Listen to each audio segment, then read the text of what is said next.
Good morning, everybody. Welcome to Everybody Loves Juju 1-2 Talk Truths. I'm your host, Juju. What's going on? What's happening? I thought I'd come up this morning and see how many of you are up and awake and about this Super Bowl weekend. Doesn't even feel like Super Bowl weekend, does it? It would. I mean, I guess the Seahawks people. There's a lot of Seahawks fans out there on the West Coast, possibly, but yeah, it is Super Bowl weekend, and it's live from the Bay Area where I'm from, Santa Clara. I'm not from Santa Clara, but was about 35 minutes up the road where I grew up. Let's talk hoops, okay? I'm gonna bring up a guest. You've seen her before. She has her own channel, Bear Beauty. Well, 1343. She's in the chat. Good morning. I'm gonna drop the link right now. LSU fan. We can talk some hoops. We can talk. I would love to get a take on from an LSU faithful follower on the feelings about the Texas LSU game, and I'll give you mine. But yeah, come on up, Bear Beauty. Thursday night was a wallopapoo of hoop. I'm not gonna lie, that was an exciting night. The Trojans were playing out as well at the same time. Yeah, we got things to talk about here. Welcome to the stage, Bear Beauty. What's happening? Hello. How's it going? Hey, everything's great. I woke up and I said, I didn't go up last night, but I did watch Unrivaled. Excuse me. And I was like, let's see what everybody is doing the Saturday morning before they get on out. It's probably noon on the West Coast. Yeah, I was about to say I've been out. East Coast. I'm sorry. It's only 9:30 on the West Coast. Got my coffee. Yeah, I've been out. It's 12:30 here, 12:36 to be exact. Ooh, 12:36. Mhm. So you are. Yeah, I've been up and been out. Quick correction, you. I don't have a channel. I just have a YouTube where I watch people, but I Okay. don't have a channel. Like no. But you have no. social media. Yeah, social media, but I don't really Instagram. interact on it.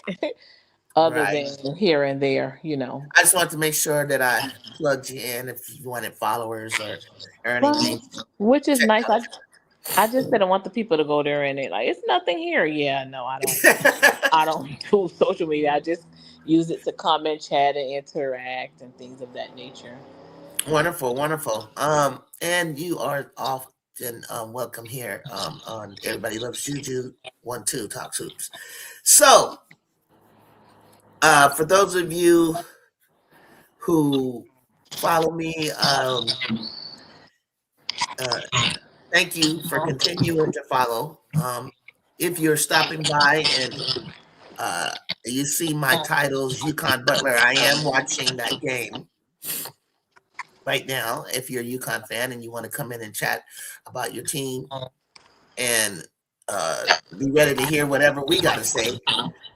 It is a Trojan-centric network, but we do, we follow NCAA Division I basketball, and we talk about it. And so, I guess hey, let's get on to the meat of the marquee games that were on Thursday. Everyone was looking forward to LSU and Texas, and I don't think it disappointed. I don't think it disappointed at all. I think it's everything that I thought the SEC is about, which is it's anybody's game any night, in my opinion. And however, I think the edge will always leans towards the home court team. What do you think, Bear Beauty, about LSU Texas game? Okay, so a portion of what you said is correct. Um, It uh it didn't disappoint, but it mm, I the first half I thought, well, I'm gonna speak on LSU first. The first half I think it didn't disappoint. I kind of sort of like the closeness in it, going back and forth. And let me first say this, what I went into the game as an LSU fan, because I knew, first of all, with the crowd and everything, how we had and the unexpected, I believe, shock that they got when they got beat in the PMAC. I said, yeah, they're definitely going to come different. If you didn't think that they were coming different, then you must be sadly mistaken. So with that being said, I my expectations going in, I wanted to see, which I would have hoped that the coaching staff and the players would have understood the same thing too. Like nobody's just gonna lay down for you, especially not in the SEC. So I would have hoped that they would have thought the same thing. So with that being said, I wanted to see how they played throughout the game. You know, did you fall apart? Did you make changes? You know, who was doing what and where and how? So the first half was pretty good.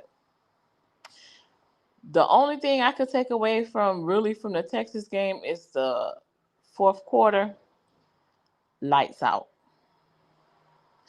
Lights out. Because other than that, I really felt like it could go anyway for a certain point. Although Rory played good, which which I'm a LSU fan, but at the end of the day, these women, what we have to understand, as fans, is that these women eventually move on, and at some point they end up playing with each other on teams. So it's no need for fans to have hate or whatever. You can have your favorite player, but like I don't, especially this year, I don't dig too deep into it. So I can admit that Rory, I felt like she had a good game, and I was happy for her because the last game when we beat them, she didn't have a good game. Um, but she had an awesome game. That's there was some, I don't watch Texas like that other than when we're playing them.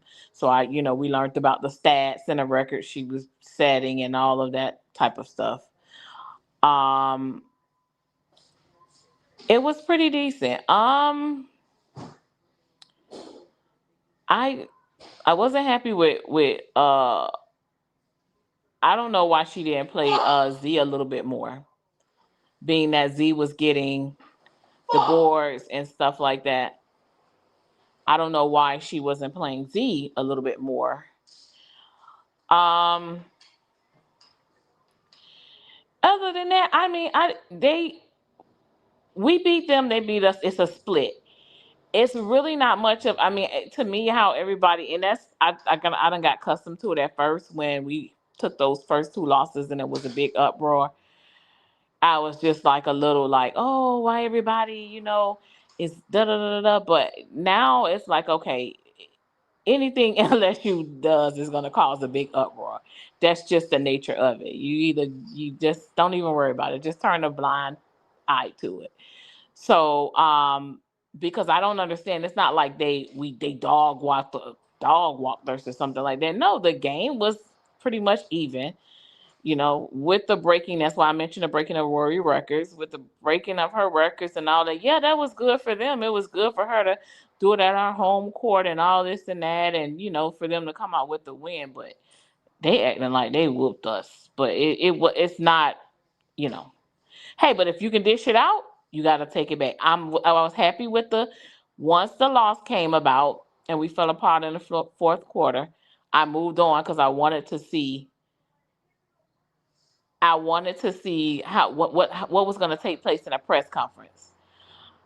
I'm you never become content with the loss, but I'm not rattled because I wanted to see if Coach Moki, I wanted to see if she was rattled.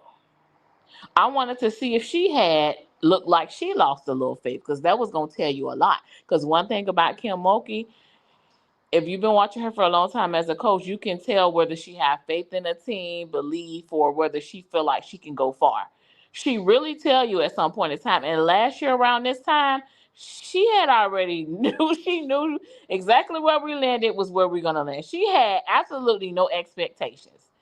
So I believe that she still has expectations for this team and feel like she can go further with the team. So I wanted to watch the press conference just to see. Nobody seems rattled next game because I don't know what the big fuss is about it. Because if we're speaking of SEC and everybody that's at the top, Texas and South Carolina is what, a 1-1? They'll split. They split too, right? They only played twice.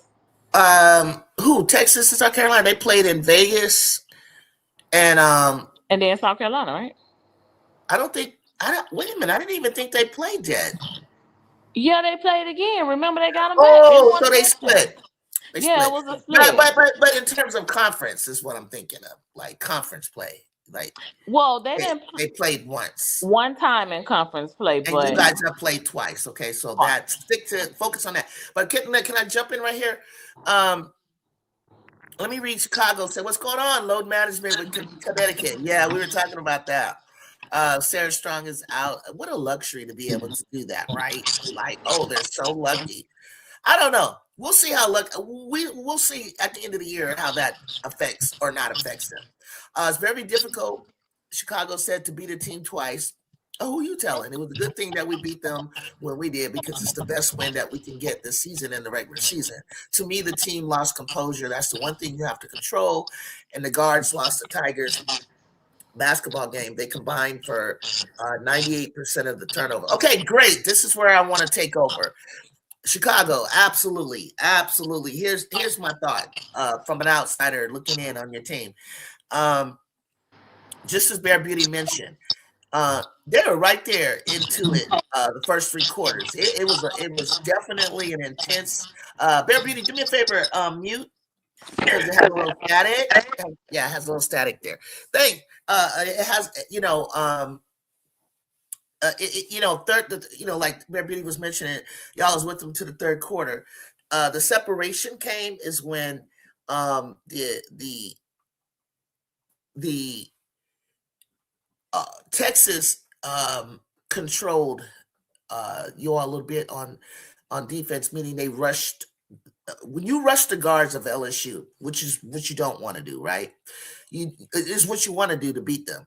I felt like none of the shots were easy. They made none of the shots easy for Michaela and Flaw or Jada. And in the half court set for LSU, if I were LSU, I'd work on that and practice, especially when teams try to control the tempo and the pace on you and force you into turnovers. And Chicago mentioned that in the turn. When you start turning the ball over, and another team forces that and capitalizes that, and that's where Rory Harmon started to capitalize. I think she got 4 steals. She became the all-time leading steal maker in history of Texas. And the history of Texas goes a long, long, long way. Texas, I just remember Texas and Jody Conrad, who was there, the former coach, if you ever want to know who that is, and her record setting, it's one of the times that they won a national championship under Jody Conrad. I think the defense locked in, and it was help. They had a lot of help side, had a lot of help side coverage on LSU, and that's the only way you're going to stop them. See, guards are a lot of people. No, I'm not even say a lot of people in a tournament or in tough matchups in the NCAA. Guards are so important. They make the difference in the country. In terms of NCAA basketball, in my opinion. And when you have them swarm, when you have guards have the help side with the forwards, it makes a difference. And then that's all it really was for me. And with Texas, when I went back to watch the game, it wasn't as. It didn't make me feel like, oh, LSU, you're back. You turned into a pumpkin. You're back to what you were earlier this year when we started to, people started to put you down about cupcake schedules, blah, blah, blah. And I was like, no, I don't think that was it at all. I think they were in it in the game. I think they were in it more than they realized. And I think that they can't get rattled when they come when intensity level starts to go up and defense forces you into the half court game. You can't get rattled, and you got to make better shot selections. Let me say jump in and say this really quick, Jew. What I feel like is that Texas made adjustments, which they were supposed to do. They changed and had when they had Madison Booker on Jada. That I was don't smart. That think was chess. That was chess. right, Nobody saw that coming. and I don't think that I honestly The I don't think we adjustment game was plan. made. What? So if the adjustment was made, everybody saw the chess move. You put a 6'2" guard on the point guard, something that the Trojans would do. What do you think she could have done to counter that? Definitely. Who do you want to? Who would you have? What would you have? I mean, do we need to put Michaela? Because I was Michaela and gonna say Madison put had, Michaela. Yeah, because Michaela is she can. To be honest, I feel like Ma- at time, well, most of the time, 99% of the time, Maddie not messing with Michaela. She's not messing with her. well, they was messing with each other, and it was a good. They It was was a good messing with each show. other this It was this a good game, show. It was a but good show. but that I was loved that was it. this game. Maybe she's Feeling herself. picking up, feeling herself for picking up, trying to, maybe she did some films. The good for her. Maybe she did some film study on Right. Kate. But Right. remember, I'm going back to the previous Right. year when she played her and everything. Yeah, So, of course, of course. But um, hey, it was a yeah, good chess move to put Maddie on, and I think the height advantage, and then it was just a surprise move. But it didn't really matter because you still had ball handlers, you still had Lay, you still have Michaela, you still have Flaw. Here's my thing: with I'd like to see a little bit more out of LSU. It's just in my opinion. Zakiya Johnson, who I love, um, you know, utilize her at the three a little bit more. That girl can play 3 or 4. Clean. She good. Like, what's up, sports only? yeah, she Mix was a it, three. mix it up. Another thing I think I've heard LSU fans say what Moki is tendencies are, go to your bench a little bit more. I mean, there was a point where Michaela, Fla, Jada, it was kind of stale, and I think you got Bella Hines over there, right? You can move uh Takaya 2 or 3. You have I think she had Joyner in there, but I think when they went kind of cold, kind of flat in the floor, make an adjustment and whatever that might look like. One of the things I think a little sooner in the game would have been great to see is more of her bench to give those young ladies a rest and a chance to sit down and see the game for what it was. Let me go to the chat. Oh, sports said Kim made no adjustments. Interesting. And then Farrell feels that Vic may have outcoached her. She should have benched Flage. You know what? You know what? Let me say this Bear Beauty. real quick. Bear Beauty. I gotta agree. I don't want to call it like benched Flage, but Fla should have sat down and gathered herself. Hey, hey, hey, Okay, hey, hey, let hey, me and say wait, this wait, no, no, no. Let about me Vic. finish. I don't Okay, think. Okay, who care? It's an opinion. Is an opinion. The I'm out still coach here. part, I don't think that was the case. What I Mhm. think is, and what I notice is that Kim, she will sit there and just let it go on and on. Like she will. I don't know if like she's so old school where she feel like I'm gonna let them sit in their mistakes, with the hope, it's a lot of trust. Like she have to learn to pull when you need to pull. And if she would have pulled and adjusted when she needed to adjust, we would be talking differently. We wouldn't even be talking about out coaching all of that stuff. And then the part about sitting Flage, I mean, I wholeheartedly agree. I don't care who you are. Right. At this stage in the game, you Right. need to be sit down, regroup, and go back Right. in. She It's made Vic made adjustments. Let's just call it what it is. Vic made adjustments. Something that you like you mentioned never seen. You did never see Maddie go and guard the point guard. yeah. I was surprised, Chicago Cheetah. I was surprised that she didn't go to Bella, but how Kim is, I no. And this Divine, I didn't expect Divine. Bella can Divine, give you the energy, and she always is in there making plays. She does this thing where she draws that charge off the other team. Those kind of momentums and things like that is what you're going to need, to kickstart the transition. And also my biggest thing. I lost my, but we're gonna talk about that losing the temper thing. I'm gonna talk about that. My biggest thing that I've warned everybody in the country about, and I said it, I kept saying this after leaving Vegas and not seeing her and knowing that she was coming off an injury. I said Preston, Crump, and Judd, right? Judd, not so much. Judd has just been in there missing shots, doing a lot of things, but her body is present to relieve somebody for Texas. But my thing is this right now, if Aaliyah Crump had started the season healthy, the race for freshman of the year would have be between Daddy Davison, Aaliyah Chavez, and Aaliyah Crump. Aaliyah Crump was, I kept telling you guys, is the reason why I saw a Texas UConn. And remember, you heard it here. I had predicted a Texas UConn championship. I think that Aaliyah Crump makes a huge difference. The girl is bad, okay? Bad. But I feel that LSU can be in the Final Four, and I feel like you're going to see Texas again in the Final Four.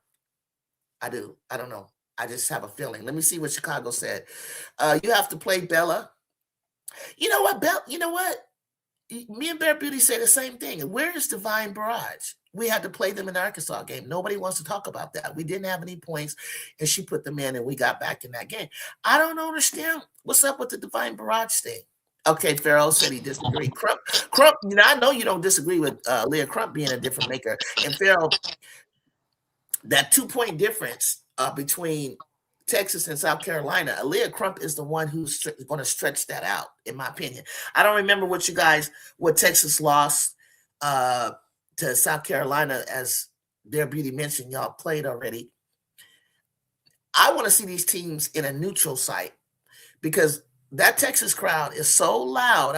I could hear it, and I could see Kim trying to talk to the girls in the huddle, and they're just even behind their bench. It was just like, that's too much. It was like, I'm not going to say it was like bright lights for the girls or anything like that, but it's same way you come into PMAC. You're not going to be able to hear. You're not going to be able to focus, and you get lost in the sauce. But that Texas crowd is mean.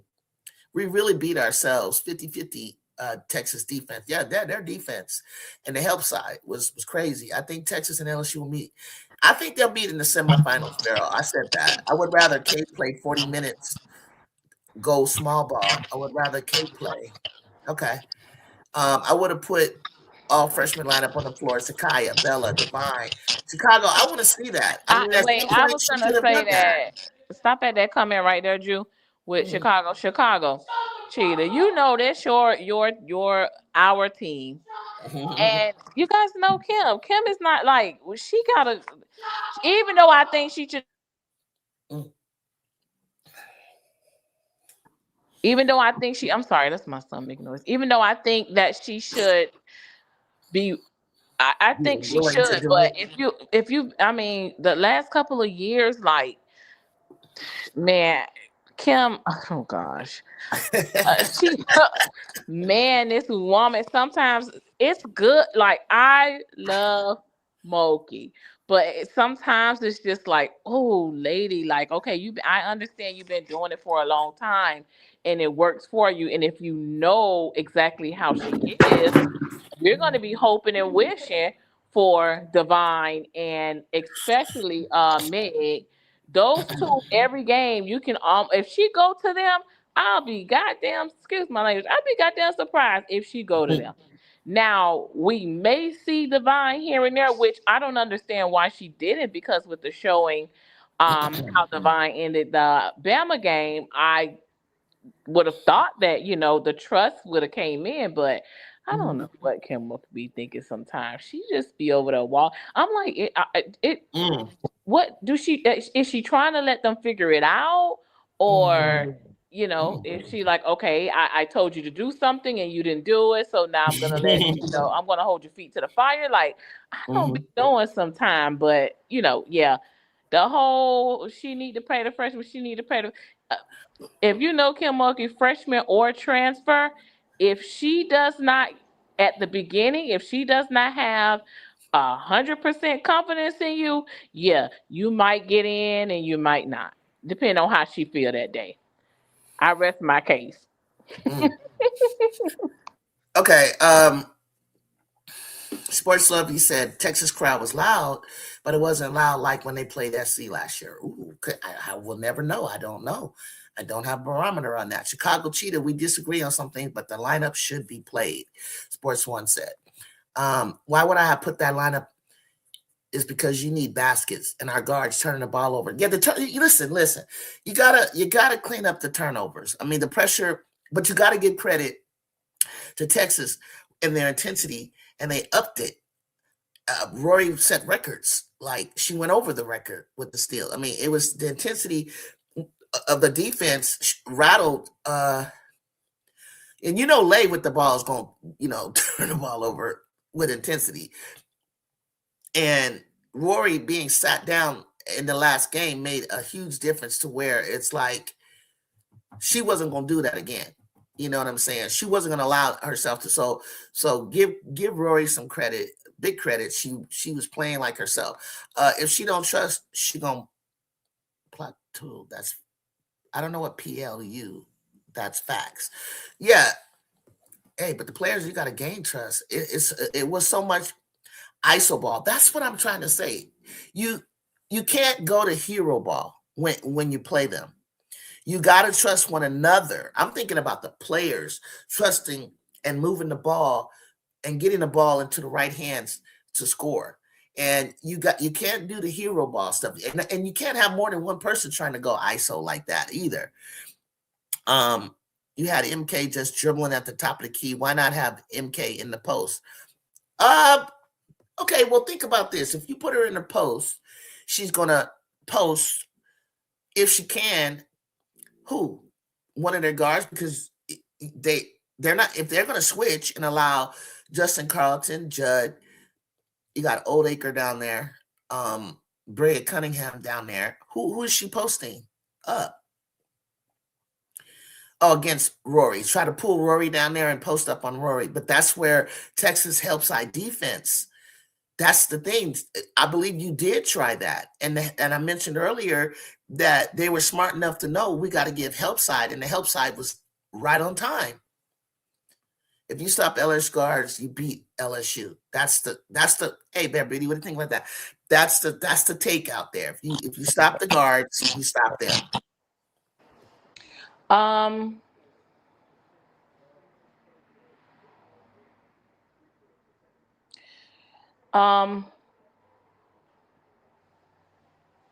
It all depends. It all depends. It all depends. Because if the post, yeah, it all depends. I'm gonna just see. I'm not gonna put. If you it rush all them, depends because the post. Mm-hmm. Yeah, it all depends. What's up, E4B088? What's going on? We're talking about the game of LSU, Texas. If you have any comments or input, if you have not subscribed to my channel, please do so as we are speaking, and hit the like button in order to jump into this conversation. I mean, anybody can beat Sports One said, but yeah, that's true, I guess. And that's true. I mean, everybody has something that, just because we say if you stop the guards doesn't mean that. It just means that be aware that the scout, that's the scout. And how are you going to counteract? What are you going to counteract that with? One of the things somebody said earlier was MK was dribbling too much at the top when I really wanted her to rotate to the top.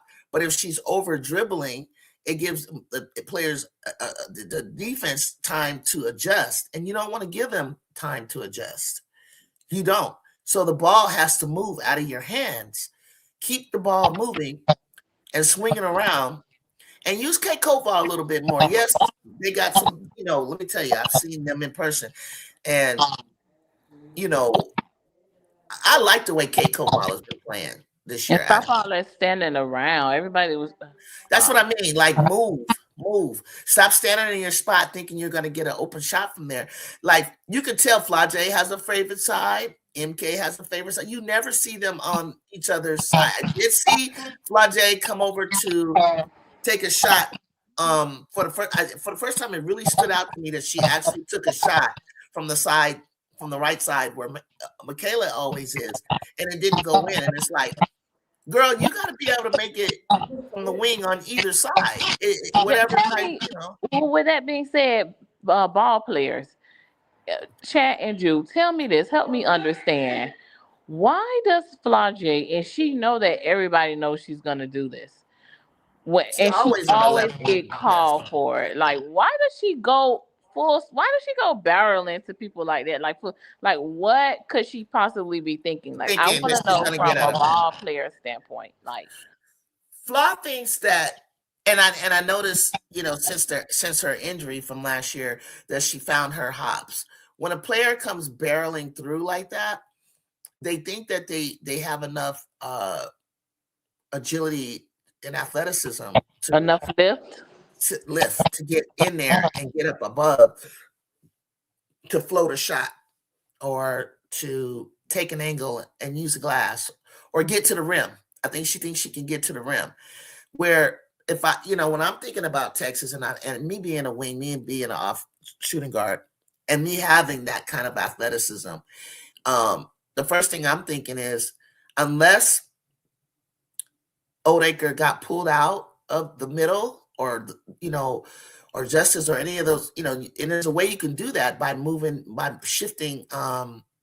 Unless they're in a zone, maybe, I don't know if she tried to drive in the zone, which is damn near impossible, but unless you get right to the middle and float it, and pull up. I don't know what she's thinking either.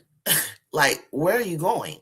Like, you're right. Like, you're right. Why does she do that? And I think watching film, someone's gonna have to point what you just said out.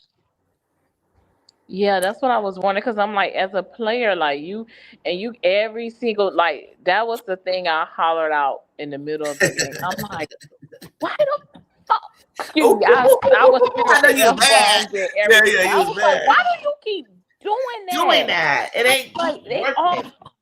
and they anticipate, because as soon as you get the ball, it's like, my gosh, like, either you got to get some more lift, wait till you get some more lift, some more pep in your step, or lift, or I don't know, maybe you need to take a Or different maybe somebody was supposed angle. to cut or something when she does it. Okay, but is she looking to see if people are cutting? No, There's, no. the vision be blurry, Yeah, like Farrell, that's the true. TV. That's true. It's crazy. And this is where they go wrong. They try to go one-on-one. I mean, every now and then it could help. They could win that matchup, but you're right, Farrell. Like, it was a little bit too much, especially when you get them going into hero ball, and you don't clear out, like clear completely out. That's not it, because they would go hero ball, and it wasn't even designed for them to do it. They start trying to make a difficult shot, a very difficult shot, you know. But I love the way Michaela was playing. Michaela looked like 2023 Michaela, the Michaela that was back and forth with Juju Watkins out of high school, as far as being the number one player in the country. She's looking like herself again. Like, but what she has to realize, you haven't been doing this for 3 years, and the players that you played against in high school, they're even better. And now it's like, it's very few people, including Juju, that can go one-on-one against a whole team. You understand what I mean? Like, Michaela, you don't have the height or the lift to do what Ju does. And even if you did go one-on-one and get past the first line and the second line, I would have loved to see you dish off because I don't know that you have the ability to get all the way to the rim. I don't know. I don't recall in my mind knowing that she can do that. Flade do look a little slow. Ooh. We are better when we're moving the ball. I feel like you are better when you're moving the ball and shifting the defense and getting them, um, getting them to shift enough to find a crease to go all the way to the rim. But in the fourth quarter is all it was. Now, my question to the LSU fan, and I know she's from Cali, and I know she's from Etiwanda, and I know the IE and everything. What made Grace, my girl, crash out so hard? I just think she have to understand. Okay, yeah, I'm freshman, and I just think she have to understand that the refs are gonna be the refs. The refs Yeah, are gonna ref. yeah. So, and I think and it's not just on Grace. She probably just displayed her frustration a little more, but the whole team have to understand that, like, don't whine. You need to get back, and you have to do what needs to be done because there are going to be some missed calls on both ends. Sometimes it may be seem like it's predominantly um, Mhm. for us, but I know that you know the way we like to get out and run, they gonna be calling fouls, Well, or you're at or home. You gotta. She as a freshman is gonna have to realize because we get it all the time. When you're away, it was barely a foul, if a foul at all, and it's gonna be frustrating. But that's the home court advantage. You know that. And it happens to everybody when they're at home. That call is gonna go more for Texas. But to lose it to that degree to where there was disrespect towards your senior and your other players, I think she would want to take that moment back. And Moki was cool. She didn't bench her for the entire game. She got back in third and fourth, right? She was back into the game. But I'm glad. But it wasn't a good look. it wasn't a good look at the moment that it happened, especially in the game that it happened in, because all eyes was on the game. Yeah, Like I said, I didn't really take too much into it because she's a good, freshman. good. She's competitive. And she didn't just do it to flaw. That was just the last thing showed. It first started with Kate, and Okay. it started flop, which I feel like as a freshman you have to take that in because they both have at some point in time Mhm. dealt with the refs at this level, and they're just trying to calm you down and have you understand that, hey, we need you in this moment. We need you to regroup, let it go. You have to let it go and move on. Only thing gonna end up after that is you getting put out the game, and you really not gonna make a difference then because you're not in. You're gonna be looking from the side.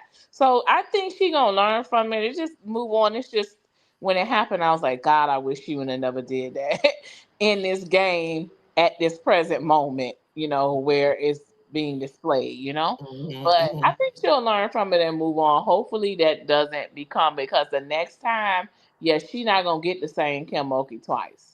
Yeah, that's Mhm. not gonna Mhm. happen. So Mhm. I don't she hasn't really displayed that, so we just gonna say it was a moment in time.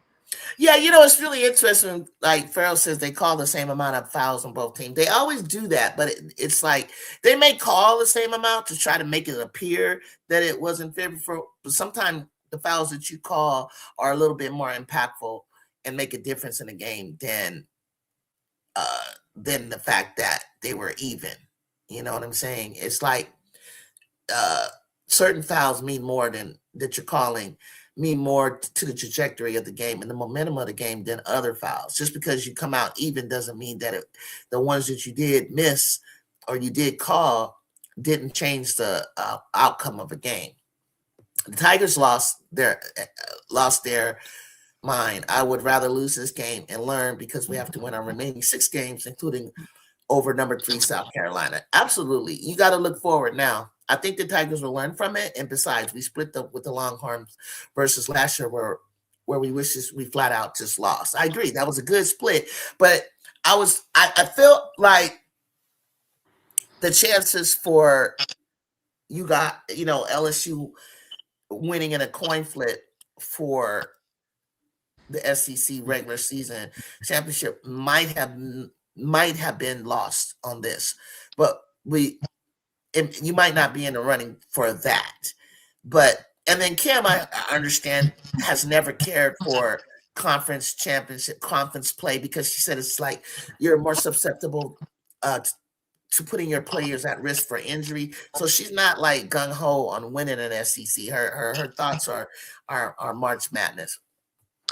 Let me with the next two comments are about officiating. Let me say this, and this is across the board to all young ladies because I watch a lot of different teams. You have to go in and win it, set yourself up to win the game, and do not put the game in the hands of the refs because the refs are going to do it. They do it in the WNBA as well, and then these other different leagues I've been watching, they do it as well. So the refs are going to be the refs. Don't put yourself, and I say that because I don't, kind of moving away from LSU really quick because I wanted to hear your take on this too. I saw where Coach Yo showed. I watched the ending of that game. It was kind of Mm, flipping back and forth, but mm, where mm. she was so hung up on the call that was made at the end of the well, I think Mhm. Yeah, yeah, yeah, Cody. Yeah, she yeah. was so hung up on that call. She was like, "How can you make that type of call at at the end of the game or whatever?" But I'm saying in my head, Coach Show, I was flipping back and forth between the game That's a bad and call. That's a bad call. and it was a bad. Granted, it was a bad But call, you lost the but you game was earlier. battling with Alabama. It did. You was Yeah. battling with Alabama all game long, and You missed your a lot of team free is better throws. than that. I know, but it doesn't take away from the fact that yes, they weren't shooting. I mean, they lost. They missed a lot of free throws that would have put them way where they should have been ahead to win the game. They shouldn't have been that close. We get it, but it's the SEC, and then, like we said, at any given moment, right? And anybody can lose, but the call was bad. I mean, she clearly stepped to the left, and that's when the player moved, and you didn't give her 2 steps of freedom. Um, and to call that was crazy. You know what I'm saying? Unfortunately, we all know at the end of the day, well, you shouldn't have been that close to them anyway. To where it came down to where you had to win it in the last seconds like that. But I think it was a bad call. I don't think Cody, and me being, I'm not a super Cody McMahon fan. But I applaud her that she didn't come barreling through. She didn't. She actually, I could see where she did a nice move to get around the player and still got called. So it's like, well, hey, like you shouldn't have been that close in the first place, Yeah, right? but that's what I was saying. I wasn't saying that it wasn't a bad call, but No, you if weren't. that's the case, there were moments where we can say that, just like we had the big old issue with the end of the call that with the Vandy game with LSU. It's Uh-huh. gonna happen. So you have to, put yourself in a position to where it's not relying on that. Do I think that, these need to be submitted? But from my understanding, I think it was Kim. I They have a chance to submit, plays for review, at the end of games and send it up to the office for it to be reviewed. Mhm. So, I don't know the outcome. I don't know, how they if they retrain the refs. I don't know. There needs to be some I it needs to be think something like I they need to just get points for they need to put points on the refs. And if uh-huh. if you get so many points for bad calls or something, like I don't know, you need to not call a game or something. I don't know. It has to be a way because it's happening across the board. My thing is you establish what the refs are going to be early on in the game by playing the aggressor. You play the aggressor. I love the way that we came out. Trojans came out aggressive against Iowa. We came aggressive against North Rutgers and Northwestern. We came out aggressive, establish right away. Because if you try to come out and you're not playing aggressive, as soon as you step it up, that's when the calls are going to be made. If you come out aggressive and then take it down to say, oh, okay, this is how the game is going to be called. Come out aggressive immediately, early, and then test the refs. Find out, okay, who we got going here. Also, you also need to be also give leverage to who you are and be consistent in your calls, meaning give players warnings. Like when they walk up to you and they're saying, hey, what did I do right here? Like, and give them an explanation. And I mean it. Like some of the things like they do, they'll call things that are going on earlier in the game towards the end, the same thing that you were allowing earlier in the game, you decide to call later on in the game, and it's throwing everybody off. Somebody mentioned earlier, I saw that Rory was arm barring, and I think MK, I agree with you on that. She did. And I never really see that from a guard. And that's funny. She was using her seniority, senior savvy ways on her, and she got away with it. The refs can control the momentum of the game sometime, but you got to win out the grind. Right. That's what I was saying. You do not call certain calls at the end of the game. Let the players play. Exactly. And everybody knows that. Everybody, let Cody go barreling through. And if there was a collision, let it go. If it goes in, then it's and one. If it doesn't, you're battling, you're grinding it out for the board, and you go into overtime or you go into a loss, whatever the case may be. But stop trying to help decide the game unless it's just purely obvious, of the call. And it's like, no, to the point where it's like so obvious to everyone. Cause I think I seen something and I remember it was the other night, and I didn't think it was a foul, but then we caught another angle of it, like from another camera, and from where we were watching from TV, or maybe where people were sitting in the arena, you wouldn't have caught that unless you saw the other angle.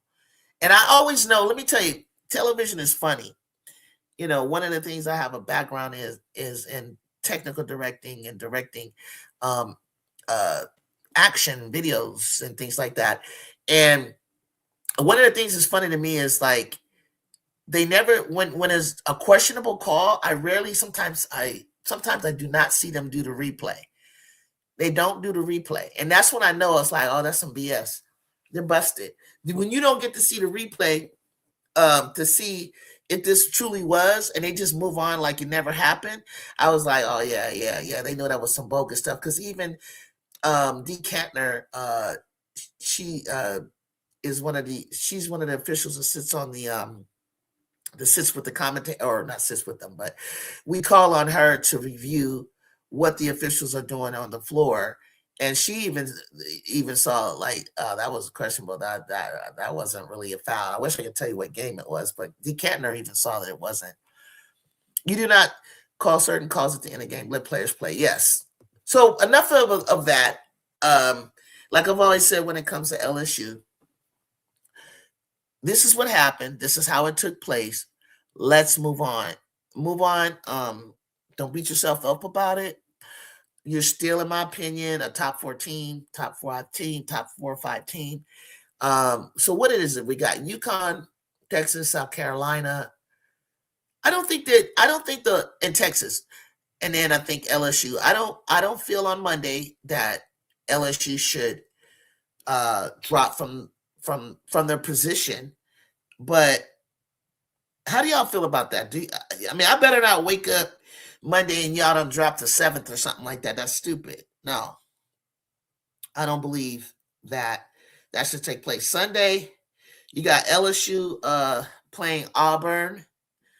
Like, here's a test. How do you bounce back? How are you guys going to respond at 11 a.m. my time, which is 2 o'clock, I guess, your time. Auburn, play for K. Respond back from that. We got a big game on the Big Ten. UCLA and Michigan. Michigan being number 8, UCLA being number 2.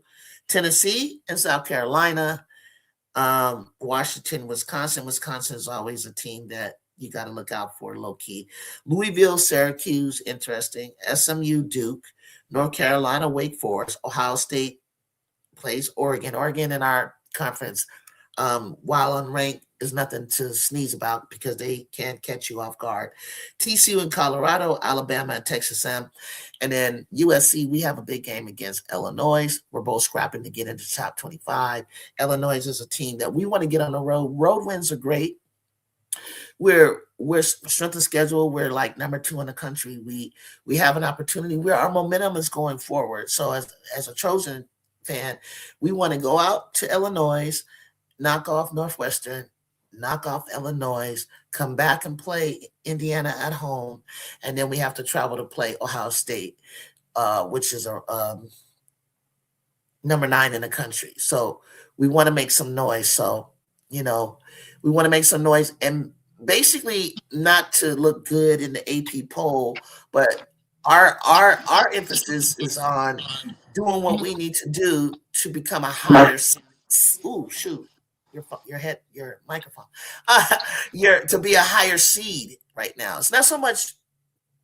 I get it. Like you're like, oh, AP polls don't even matter. But no, right now we're not talking about AP poll. I'm really referring to like seedings, getting a better position for seeding. Yeah, some of your teams are right where you want them to be in the seedings, but seedings are where a lot of teams, like such as mine, is trying to get a good seeding so that we're in a good bracket and have a chance to get out of the first and second round to get into the Sweet 16 and further. So let me read the comments. She need to apologize to them for pushing them. That was out of pocket.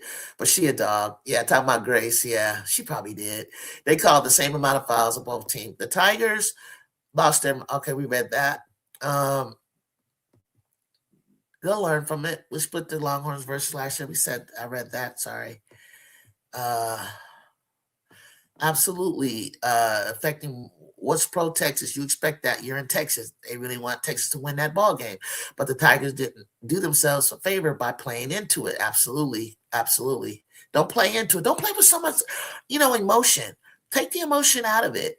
Focus on yourself. Like with LSU, when you go in, this is what I'm feeling that is going to happen if LSU Tigers allow it. We all are waiting for Valentine's Day. I'm waiting for Valentine's Day because I want to see LSU and South Carolina play their hearts out, play a good game. But leave the emotion, talking shit, leaving the emotions, get angry at refs out of the game. Focus. Don't focus on who you're playing. Focus on yourselves. Playing good ball to where it's like South Carolina. Yes, we know we're playing. We know the history. We know what the fans want. Your fans want, and we know what Carolina fans want. We know the side story of Lay coming over, which I feel like South Carolina fans, you can get mad at me all you want, but you allow this Malaysia Fulwali thing to live rent free in your head. Leave it alone. Stop talking about her. She gone. Like, why do you talk about her so much?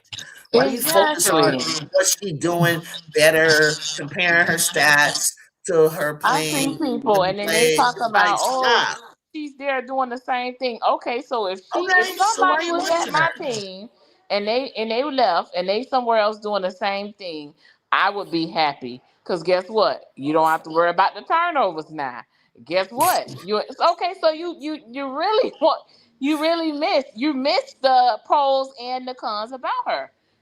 She is, although I feel like, she got to, just from a mental standpoint, she just got to work on getting better. But one thing she can say, I'm gonna make this statement, is not going to change any South Carolina fans' opinions. But one thing I can say is that one thing she can say, when she left from LSU, you didn't get a chance to correct yourself or learn in game or whatever you was looking for. Then that's on you, at the end of the day. So it's, and both coaches that she had is good coaches. So at the end of the day, it gonna all fall back on you. Yeah. Cause both of your coaches was good. I don't care, even if, like I said, I don't have nothing against Dunn. She just don't coach my team. But at the end of the day, the lady we have, she won, and she know how to coach. I feel like she know how to coach post the most. Like, I feel like that's her specialty. Like, I'm not even gonna lie. Like, of course, a post player coming out, they're gonna look around if they're looking for their position and who can offer them the best at their position. A lot of people are gonna flock there because most of her posts has played and left and has some sort of success. It just is what it is. It goes like that. It LSU just doesn't. have to. We need to get some posts in there to try in because right now in the post game, we're losing. We're losing even when it comes to recruiting. You know, because we haven't shown consistency in that area. Yeah, it's a lot of hate watching. Like Sports One said, it's like they're just looking to. I don't know what you're looking to make yourself feel better. It's like, why are you still talking about them? Which, if I was LSU, I'd be like, wow, they like. If I was South Carolina and you won 17 times, as you mentioned all the time, and you are, you feel like you're the best team in the country and that you'll win a championship anytime you step on the floor to compete for one. And by the way, Coach Mulkey has never lost in the finals. So if LSU have an opportunity to get to the finals, then there would be an opportunity to see if Kim Mulkey can keep that streak alive. But however, it gets it's kind of like all the way here. We're what, in February, and I'm still hearing the same old rhetoric and argument. Why are you watching her so much? Like, if I was better, if I was good, I would have moved on. Like, the hate watch is getting kind of stupid now. It's getting kind of old, getting kind of like, what are you trying to prove, that you're a better coach? Your coach is a better coach than Kim Mulkey has 4 national championships. Okay, and until Don gets 5, then you're about right there with one another. Like, in my opinion, it's all about Don. You're coaching at times 10 McDonald All-Americans, and if that doesn't make, if you think that's not a big deal, it is a big deal, because to be playing as well as you are, losing Agot Maker and Tanaya Lassen, it didn't drop you not one bit, because it's the next man up with your squad. You're coaching talent. Now, let me see you play with less talent and take your team through the March Madness tournament, and let's see how well you both of you are doing. And it's like I'm tired of the bias, because Coach Lindsay will take less McDonald All Americans as far as she does, and as soon as we lose something, it's Coach Lindsay's fired. Coach Lindsay needs this. But Coach Lindsay doesn't have 10 McDonald All Americans and gets as far as she does. Could your coach do that? So, you're coaching talent. I can't tell if you're a good coach when you got freaking 8 to 10 All Americans, McDonald All Americans. They keep saying that, oh, she just be in the bench. What? They keep saying, oh, she left just to be on the bench. No, it's not. It's not, bench and starting, that's not a big deal. It's, because you can come off the bench and play more minutes than a starter, or you can be in the game and impactful moments over a starter. It's like, it's not a big deal that Lay comes off the bench or whether she starts. You know what I'm saying? Like, I don't know where, when I hear that, I can tell that some people, when they criticize about that, I wonder, like, did you play D1 ball or D2 ball? Did you even play college ball when you're making that comment? Because until you do, like I have, you would know that what you're saying is irrelevant, whether she starts or she doesn't start. Jude, what's nobody talking about? I'm gonna shut up. No, But see, here is the thing: Mhm. if you transfer over, right, or if you go even the terminology transfer could go different ways. Transfer can mean the same thing when you move on. When you move on, you go to the pro level, and you go to the bench, and you don't feel like you should be there. You got to get up and show a reason why. Hey, I'm here, and I'm supposed to be in the starting lineup. It's not about how you feel. It's the public opinion, and that's what I've learned too. After those 2 losses and everything that went on, I learned that. I got up and I did even myself. I got up and did the whole rant, and I was like, I said to myself a week later, I was like, "Oh, you did too much." Like you have to understand, like you did too much. You went in from an emotional standpoint, and that was never me. It was just those losses were very horrible, and I never speak from an emotional standpoint. But a week later, I was like, God, you did a whole lot. But I'm saying that to say, like, for instance, look at Lisa Morrow. We was, I was highly pissed off with those people. I'm like, yeah, I ain't watching y'all again. Blah blah blah blah blah. But you have to get up and you have to show why you belong in the lineup. And she talked about it, the same thing. So they Mhm. don't, they different players, but I'm just saying, like, let Lay grow. If Lay not complaining about it, when Lay come out and say this and that and that and that, that's her. Even if she chose to, some people say, oh, she gonna leave.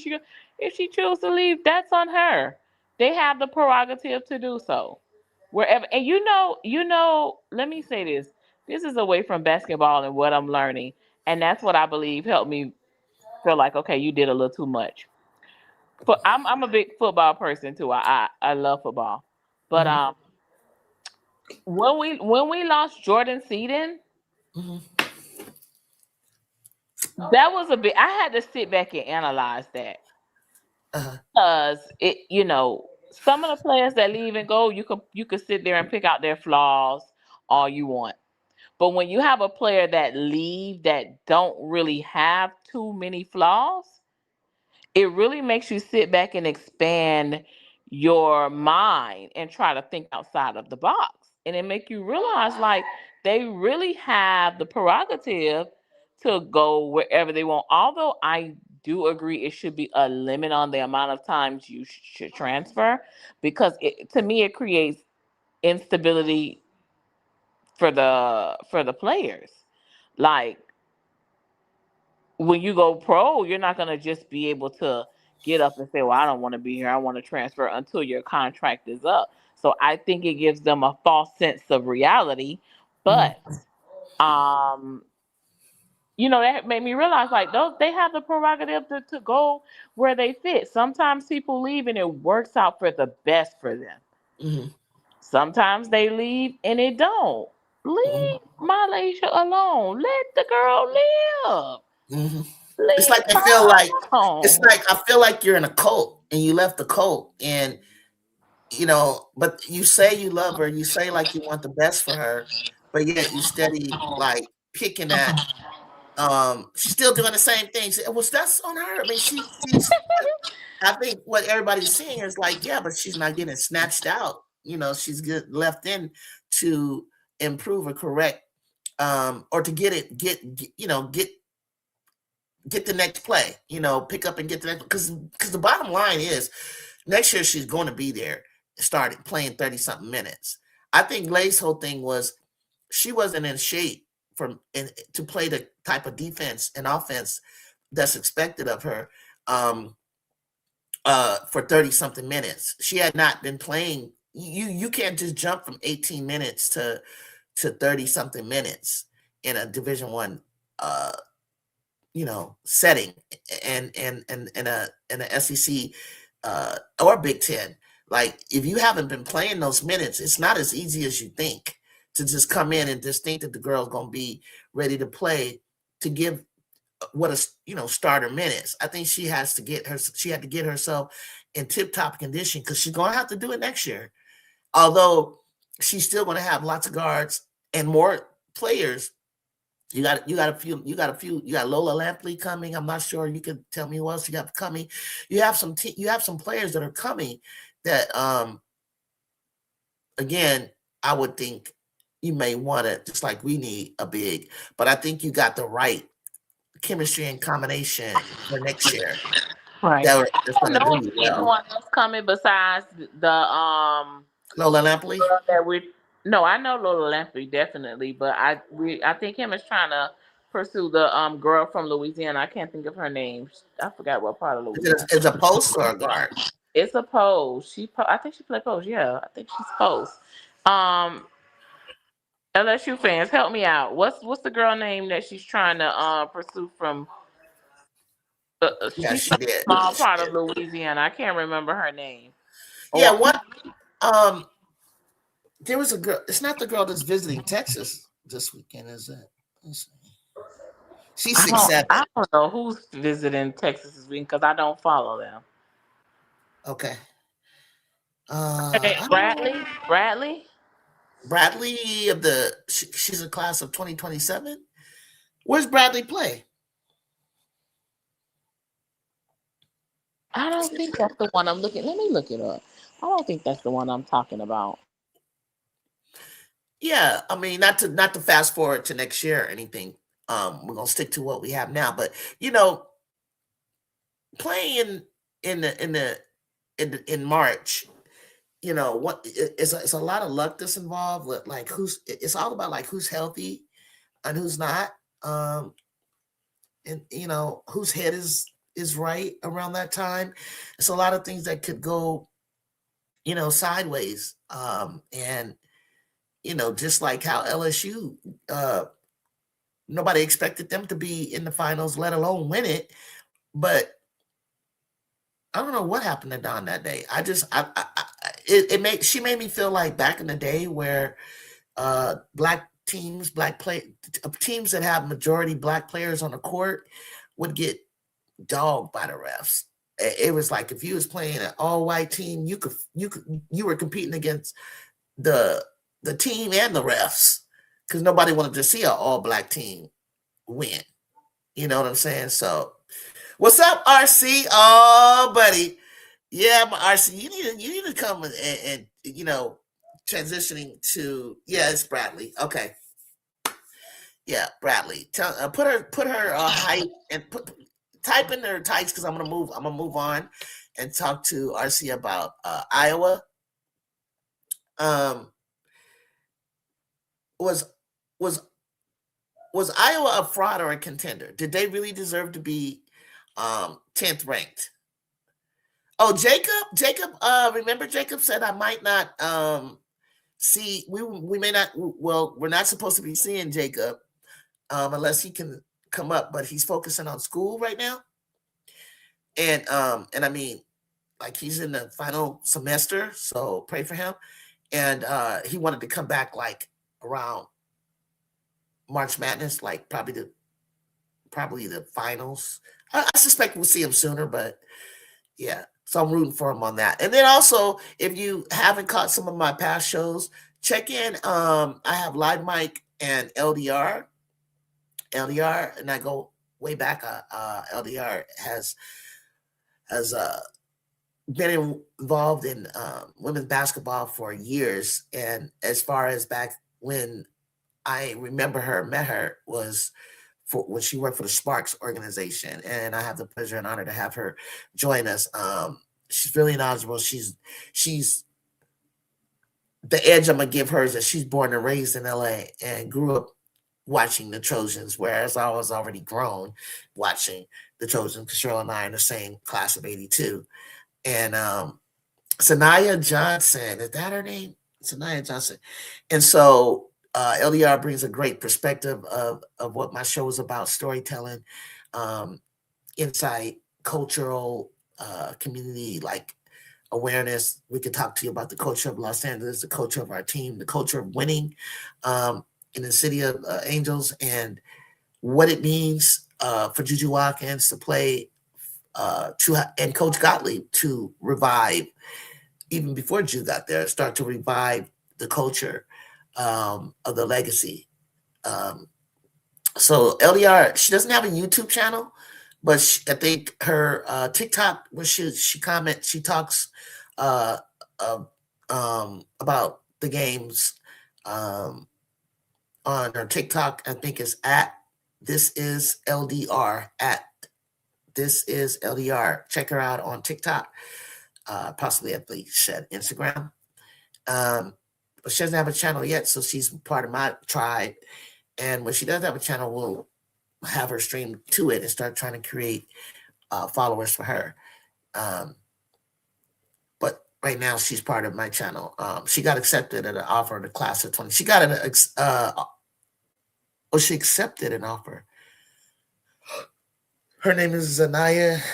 Are you talking about the one from Oakland Tech? Tell me like high school and where. Is that the one that I was trying to get her for the Trojans and I think she chose Vanderbilt or something like that. Something to that effect. And so RC said, and Drew, do you recall what I told you on one of the shows you have forgotten? I think it was me or Jacob, Live Mike, and Miss D. I told you we're not a top 15 team. Yes, RC. You did. And it's so funny because the spot that Iowa had at 10 is what I thought we would be, where we would be at that time. And I said, here we go again. We're gonna have to prove it by beating, and we nearly beat Michigan. When I saw us playing against Michigan, the way that we played, and we played Michigan close without Kennedy. So with Kennedy now and the way that we're rotating the ball and moving the ball around and everyone's starting to feel comfortable, I was like, now this team against Michigan would be down to the wire, if not us just taking the lead like we've been doing and holding it. Oh, so she didn't commit. I'm having two conversations right here, by the way, guys. I was mad when Ohio didn't commit to LSU. She went to Tennessee. I thought I was going to say, no, she didn't commit yet. Okay. Okay. We belong in the top 25, not where the AP Bowl makers want us to range for 17, 18, 25. Yeah. But RC, no one expected the injury to Taylor McCabe. Nobody really understands what happened to Emily Rodriguez. So in reality, Iowa kind of was really like overachieving without them, and it was just a matter of time. Like Kenny, when he lost, I don't know if she's back yet, but Tiana Key, and that made a difference. After they beat LSU, I thought, here we go. They were going to be exactly where ranked where LSU is, because I saw it. He had something that was so quietly built, with the smallest person being on the floor in Kentucky, Tony Morgan out of Georgia Tech. Nobody was under 6'2", and it was scary, and he had to make that adjustment, losing Tiani for a while. It shocks you at first, like that game against South Carolina and Mississippi State. I think it was closer than it should have, but then right after that, the Gamecocks needed a couple of days just to retool some things, and then they look just back to they look back who they are, so they made that transition quicker. Like, they didn't take a dip like Kentucky. Kentucky just straight out lost, or Iowa just straight out went on a losing streak but the Gamecocks, somebody's out or down, they just retool, and you're not going to catch us slipping. So that's excellent, the coaching staff of the Gamecocks. I just downloaded the USC versus Michigan. I'm going to check that out. Yeah, we didn't have Kennedy, and it made a difference. And we been developing our inside crews, evolving. So I just want us to continue to make progress, because I'm okay with it, because I knew this was a young team, new team, only one starter, and we're rebuilding. I mean, it's so scary that Coach G that I know, we could be unranked and land and get to the Sweet 16. Like, we're gonna do something with this group. Nobody coming to UCLA next year. No, you do have someone coming. You do. Yes, you got one that decommitted. That's not you, Farrell, but I just read it was from you. People are coming to UCLA. They had one to decommit, unfortunately. I think everybody. What you need to be worried about is Texas piling out, because Aaliyah Crump is no joke. RC is the only one that probably know what I was talking about when I kept saying, yeah, Farrell, you lost by 2. It was anybody's game in Vegas. I watched it. I was there. But I'm telling you, the difference maker, more than Alicia Turnabine, way more. I said they don't have Aaliyah Crump on the floor. And then when you want to go fast and speedy ball, you got Preston. But I said Aaliyah Crump is going to shock the mess out of you guys. Bear Beauty, Penn State up on Michigan State. What? Girl, what quarter? What quarter, Bear Beauty? Don't say that, because Michigan State is for real. Claire Strack was quiet and up. She was quiet in those losses. 45-33. Okay. No way. No way. I got to see this game. We're the only team not to lose back-to-back games. Congratulations. That's the Gamecocks, y'all. That was Farrell. They're the only team not to lose back-to-back. That's what I'm saying. I don't. With the talent you guys have, you should never lose back-to-back unless something just terribly is someone's,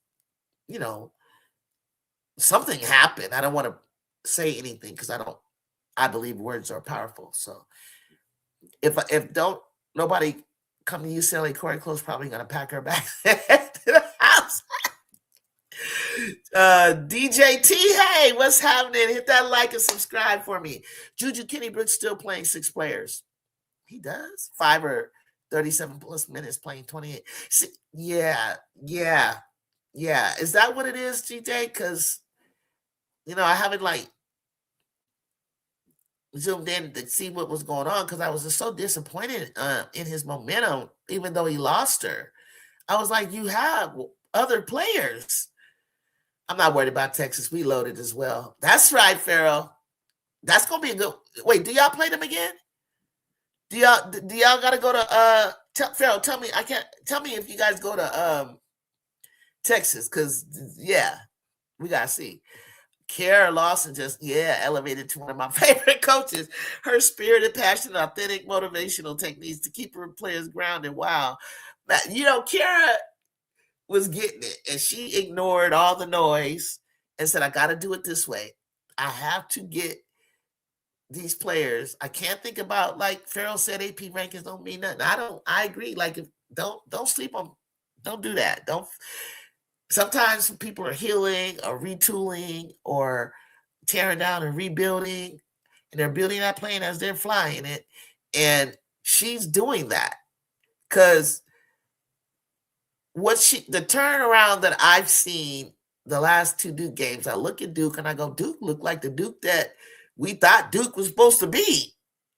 You get it? So, Kara Lawson. Kenny Brooks better bring in some McDonald's All-Americans. Because he got the squad and he's a good coach. I know he's a good coach because he doesn't have a lot of McDonald's All-Americans, and he's like Coach G. He's still, able to get to a Final Four. I believe he should be.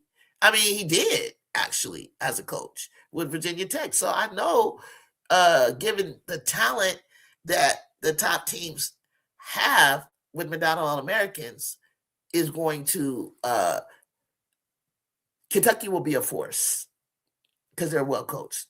I like Kim Caldwell, but oh my God, is there any chance she being over her head possibly? That's a conversation. Everybody, what do you think about Tennessee and Kim Caldwell? Texas Longhorns are at LSU. To me, Chicago, the way y'all crowd go in, let me know when you're back, Bear Beauty. Let me know when you come back. The way that Kim Caldwell she's open for criticism.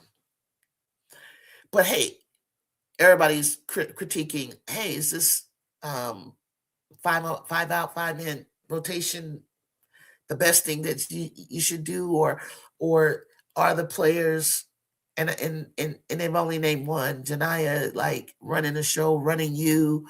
Are you intimidated by the sisters, that you got on the team? Or I'm gonna say sisters because every time I think of Tennessee, I think there's a lot of Black women. Like, I don't think so. I don't know. I don't think that's it. With Kim and the girls, I've always felt that it's a matter of you buying in and buying into the style of play that she wants you to play. And you're supposed to go in hard. Like you're supposed to, because you know you're going to go out. She wants you to give. I remember our coach, I don't know, I felt like my coach was doing that one time. And we got the hang of it and understood, like, you don't have to take any possessions off. You're going to go extra hard. And just when, you're feeling exhausted, it's time for the next group to come in. And then when you practice the way that you play, and your heart, your muscles, and your lungs are able to know you're going to blast for this amount of time, and you stop, and then you're going to blast. It's anaerobics versus aerobics, and you're going to, and you have to like train that way in practice to where your body, like, cause we do it in track. You only need a 20-minute. My coach told me a 20-minute workout, and when not including warm up, not in warm down, stretching, none of that, drills, none of that. The actual sprinting.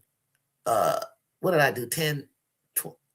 200 meters at a certain pace, and then you walk across the grass to the other side, do it again.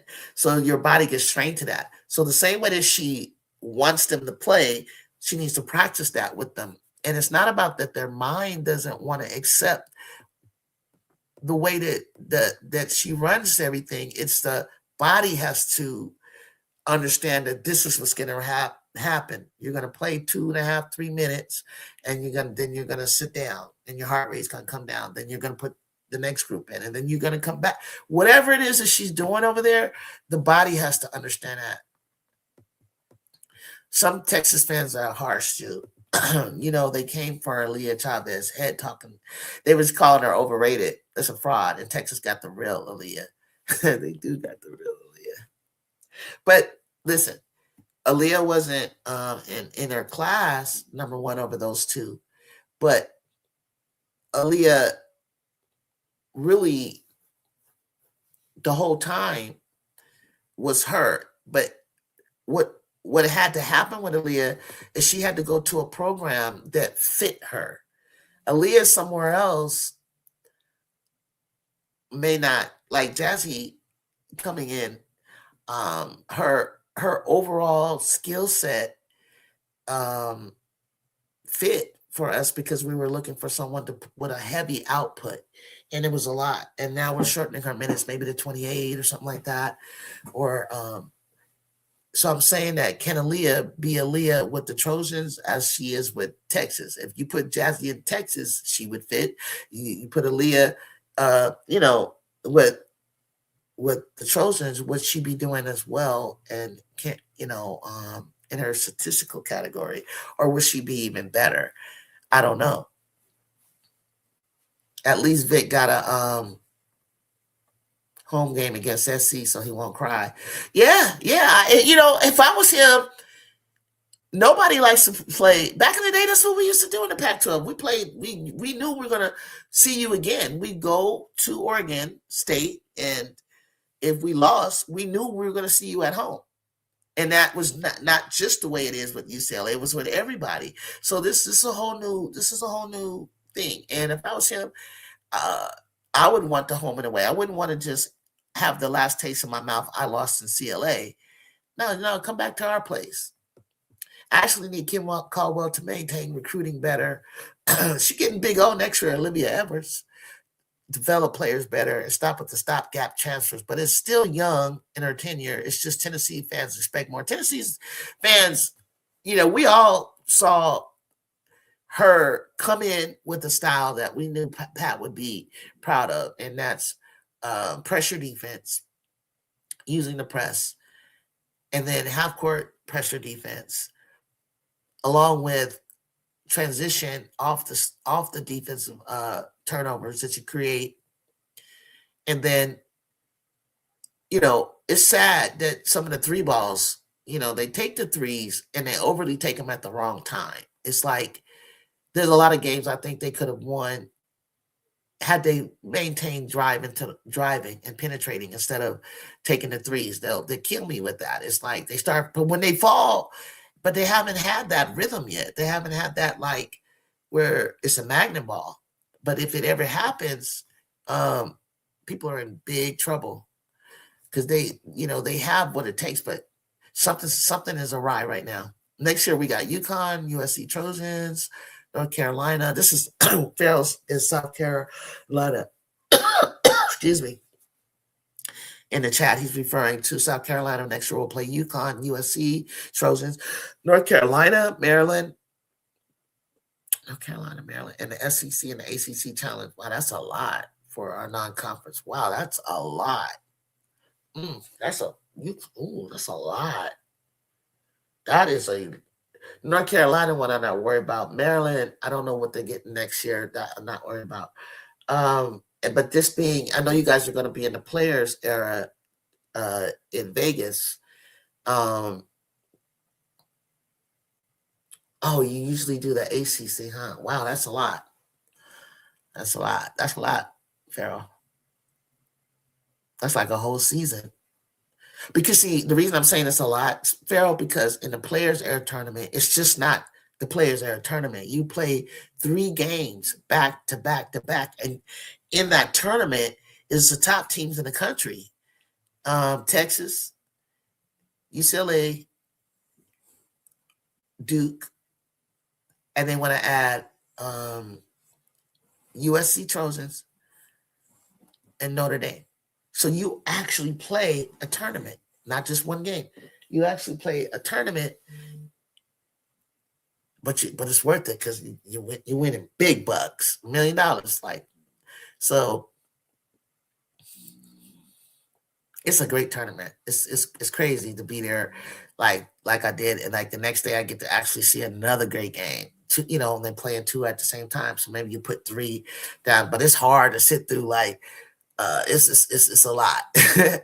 You guys are gonna climb up the standings in the Big Ten as other teams keep sliding back. Yeah, we're gonna. Yeah, especially Bear Beauties. Or I don't know if you mean right now, RC, but she was telling me Penn State was winning against Michigan State, and Michigan State is a team that nearly knocked off Michigan. Like it was toe to toe, period. And I remember watching them and play us without Kennedy, and we were still in it, which is crazy. But just the way they play, just what it's like, I'm like, oh, they're better than I thought they was. Like, but then when I look back at Juju when she played against them with Kiki and Rhea and K9 and Avery, they played the same battle, try to win, but we had to have like someone extra like Juju to be able to navigate and score against their defense. Like you have to have a creative player to beat them, or that's one way, the way Juju did it, or you have someone who's an automatic bucket down in the paint, or three ball, or but you had to have one player in your team that can stand out and score effectively and at will against Michigan State to beat them. When you come to play for South Carolina, well, we do have a ridiculous, predictable offense. Get the ball to Ava Hyde, and then everyone stand around and wait to see what happens. You got Stremlow, bro. You got Houston. You got Chit Chat. You got who gets the ball all the way around to everyone. And, of course, you have Hannah Stokey, right? Like, and I'm probably missing another player that I noticed, was good. You still have a squad, but it didn't feel like they were locked in. I don't know. Something's weird over there. Like I was watching them on the bench, and the blonde girl, I forgot to remember her name. She's tall. She was focused. She was, she looked like a senior, and Hannah didn't look like a senior to me. Like she didn't look like, let me get in here and let me focus. Like who these girls think they are and come at us to take that game over.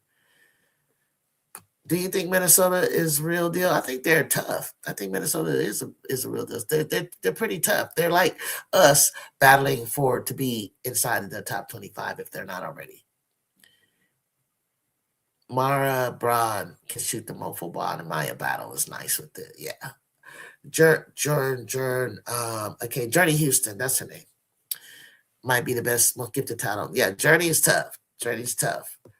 And so when they get to know, it feels like they don't really know each other and trust each other well enough. Like they need to move the ball more. Like, because I was like, damn, if they start moving this ball, like how UConn moves the ball, like we're gonna be shifting our defense, and they're gonna catch us off guard inside. Watch, Gerda's gonna be not in the right place. Laura's gonna be late. Viv is gonna bang into him. It's like, but I love the way Karen Kennedy's like, no, no, no, no, no, no, because we're gonna drop down and we're gonna help side, and we're gonna stop ball from getting to your players. Coach Jen Jensen said she told Chit Chat to shoot that shit more.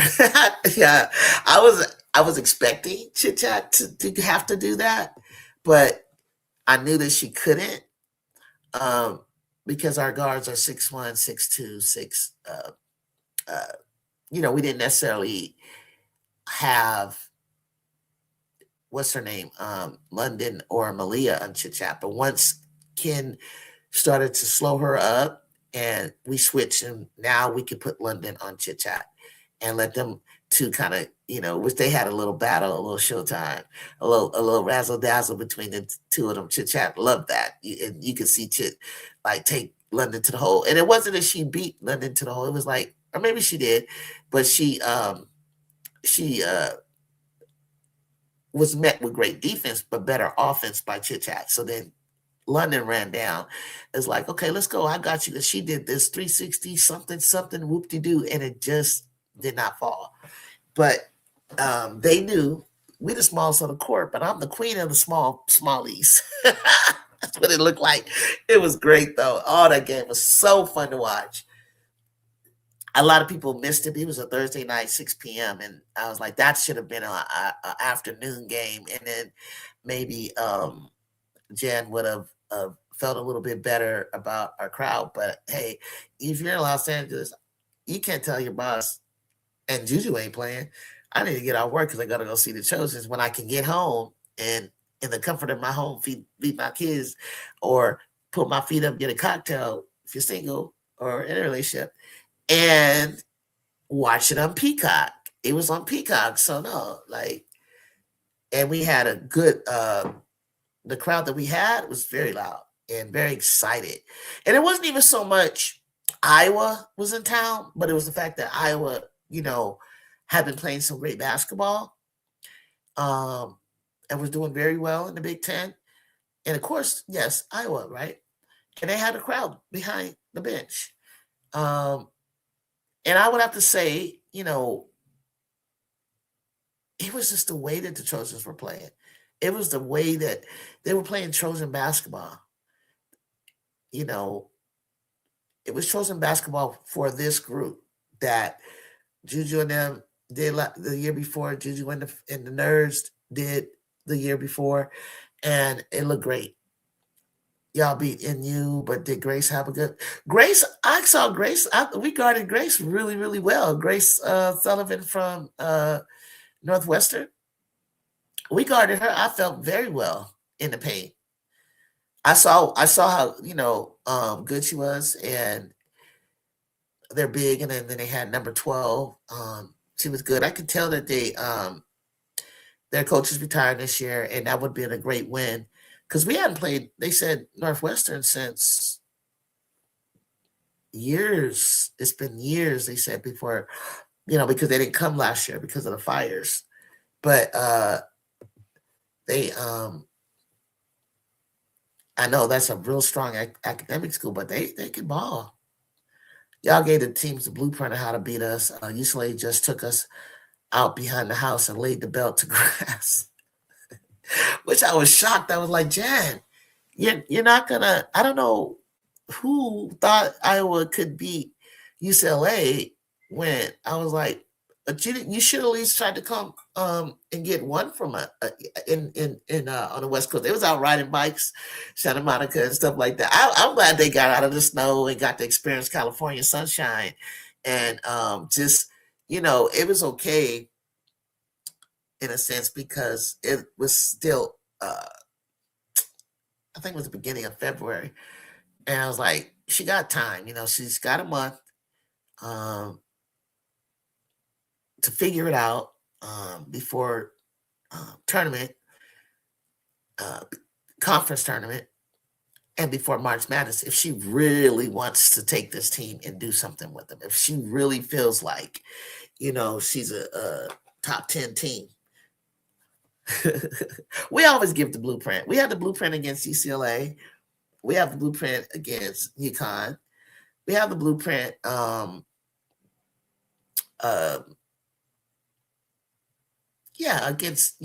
I would say, the top 2 teams in the country. It's just a matter of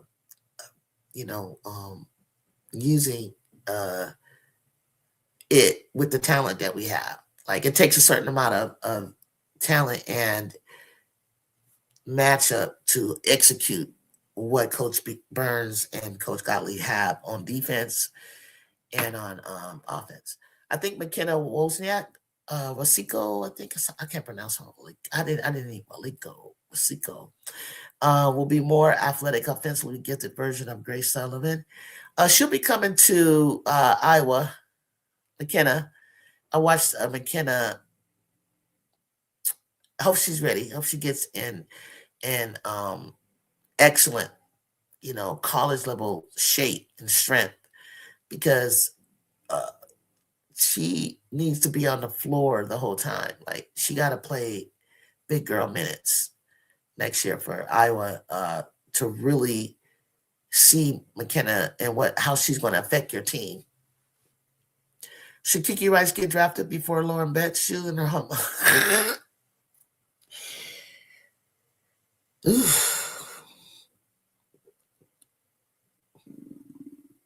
It depends on, it depends on what, who has to pick and what they need. I'll say that.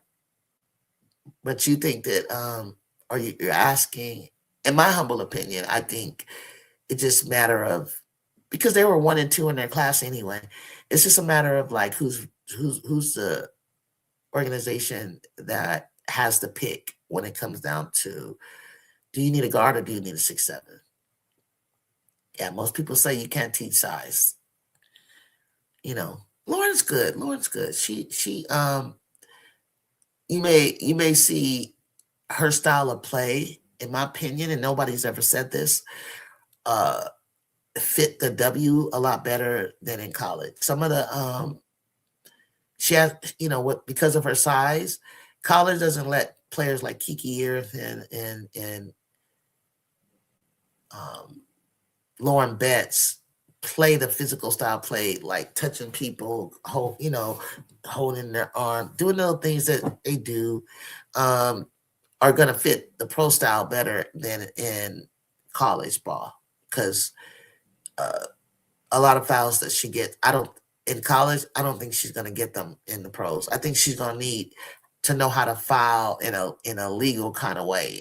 If you can follow me on that, there's way, you're going to be fouling, but you're going to be doing it to get an advantage, and do it in a way that the refs don't see you, or what the pros allow. A lot of things the pros get away with, you could not get away with in college. So I think her game is going to fit defensively. She's great when she gets double, how to pass out. She makes great passes to cutters and to shooters. And just, I think she's just going to play a lot better. And everybody's like, well, she's going to get up and down the court. She only needs to go she doesn't need to go. She'll get up. She'll be fine. I still don't care. Nobody says she is currently better than her sister Sienna. Maybe at some point Sienna will be better, but that day is not this year. I don't think it's this year either. Lauren is still better than Sienna. Anybody ever say that the Sienna was better? Yeah, probably when Sienna was healthy and the way she moves and runs the floor, she's faster, but she don't have what her sister has yet. Not at all. I would agree with you on that. So Thursday was a very, very exciting game. The Trojans were They look good. Jazzy 21. Who stood out to me was Kennedy. Kennedy had 17 points, 11 rebounds, 5 assists. She was fantastic. Her three ball was falling. Her turnaround jumper in the mid range was falling. Her defense was stellar. Um, she's finding open teammates. I saw Laura Williams take another leap in her development and her evolution that's going to help the Trojans. Malia was great. Malia played good. She went in, she didn't get caught um, down low and have nowhere to go. She just went through in there, but she was waiting for the cutter to cut or pass it to the person for the shot on the outside. But the ball movement from the Trojans was excellent. It was good enough to be used with the best, and it was a type of ball movement that we'll need not to get blown out by UCLA. Like, we have to play disciplined, sound, our tempo, our pace, and move the ball offensively and play tough defense against UCLA. You know, if UCLA, and some teams have tried it, Rutgers tried it, go to a zone. We have to understand how to shift the zone, collapse it, and get to the basket and score. That's what I feel. Tomorrow, UCLA versus Michigan. Yeah, that's a Super Bowl game. That's a Super Bowl game. I mentioned that earlier. That's a game I want to see. I'm really curious to see, and I think it's a type of game, in my humble opinion, that UCLA needs to make a point to say that no one is close to us in conference. I don't want to see what happened early on with UConn, which everyone continues to hang their hat on Michigan because of it. That game came down to the wire with UConn winning by 2. UCLA needs to stomp them like by 10 to 12 to 14 points. In my humble opinion. If you want me to believe that they need to ramp it up, and they won't. They'll still, let them hang around and then take advantage in the fourth quarter. But only I don't, we're one of the better teams in conference, but Michigan weren't that far from us. And if you allow them to hang around, I feel more comfortable in how we'll look against the Bruins at home at the Galen Center on March 1st. I was mad about Oregon game and wish you could get that one back. Man, shoot, Oregon. I was at the Maryland game. Michigan State, Oregon was ridiculous. Those losses, even I think Kennedy might have been in one of them. And then the ones without her were just promising to me, promising to me. Anybody can lose on any day in SEC and the Big Ten. Easily the most competitive conferences in the entire country. Absolutely, not just your opinion. That's facts. You spoke facts. They think they got what they got going on. We got stuff going on as well. We have 12 or teams in the top 25. Sometimes they got 12, sometimes we got 11. It's like we got our own issues going on over here. It's very tough. I think that we're tough. And they say they're the best. And I'm like, okay, the best wins it all. The best is not the best by depth, or, when the depth is almost even, but who's number 2 in the country? Someone from the Big Ten. Not the SEC right now. And because UCLA probably went out, unless they lose to us, that'd be the only opportunity Texas has to. I mean, South Carolina has to be in number 1 and get the overall number 1 seed.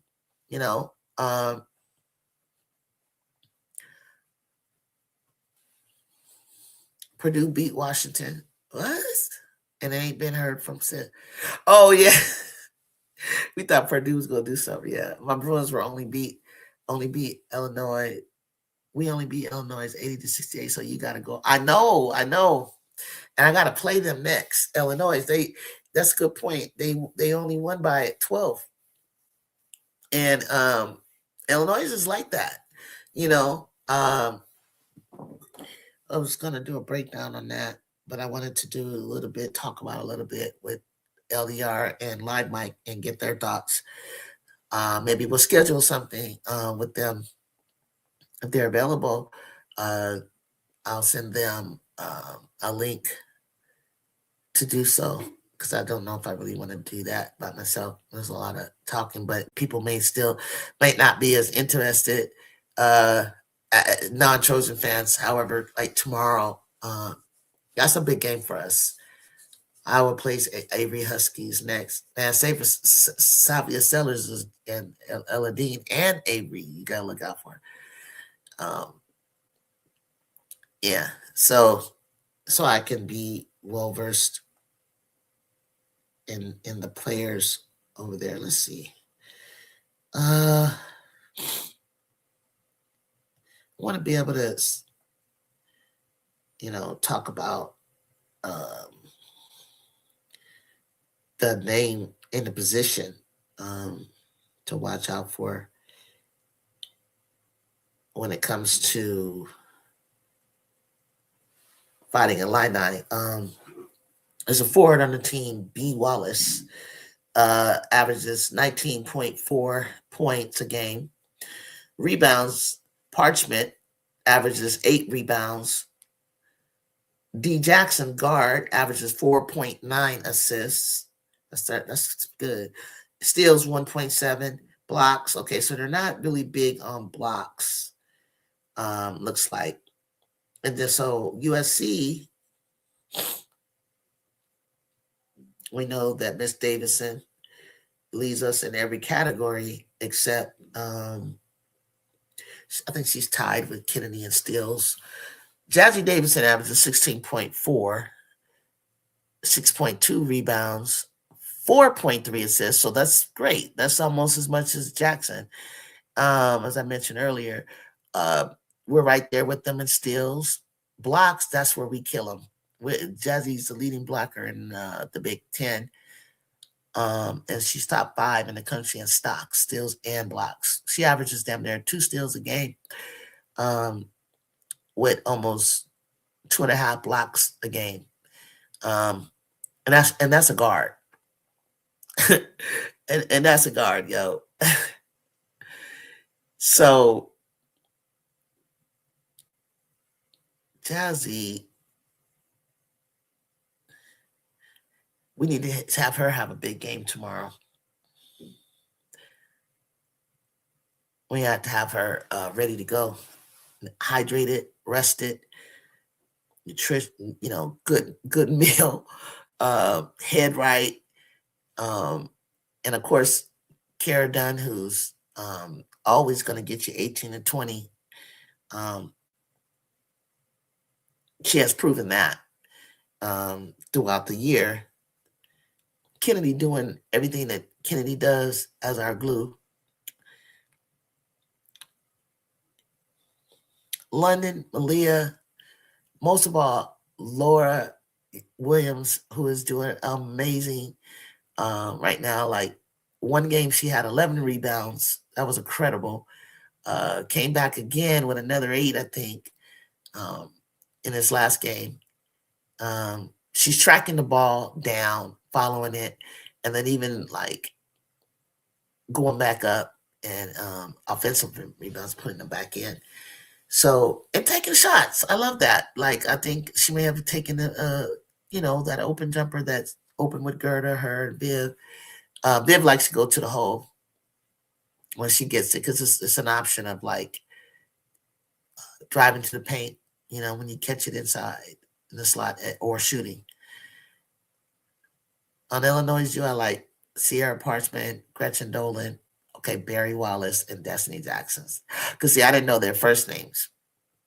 And you're right, RC, these are the players I kind of just looked at their stats that are effective. And they're similar, like, in strength, like, in ability and skill to us. But I don't even want to sit up and say we're more athletic. I think we have the most athletic player or two. But they got some athletes over there too. So our game starts at 10 a.m. tomorrow. And 10 a.m. tomorrow, which is great, which is great because that's like 1 o'clock on the East Coast. And it doesn't interfere with your Super Bowl plans. It doesn't interfere with, other games. Hey, there he is. I wasn't going over any type of serious recap, but if you want to come and talk a little bit, because I wanted us to get together and do that. Maybe we'll do it before the game, in detail. But we've been talking LSU and all the other games today. I'm gonna put a link in. I'm gonna put the link to come up. D, like Mike, if you wanna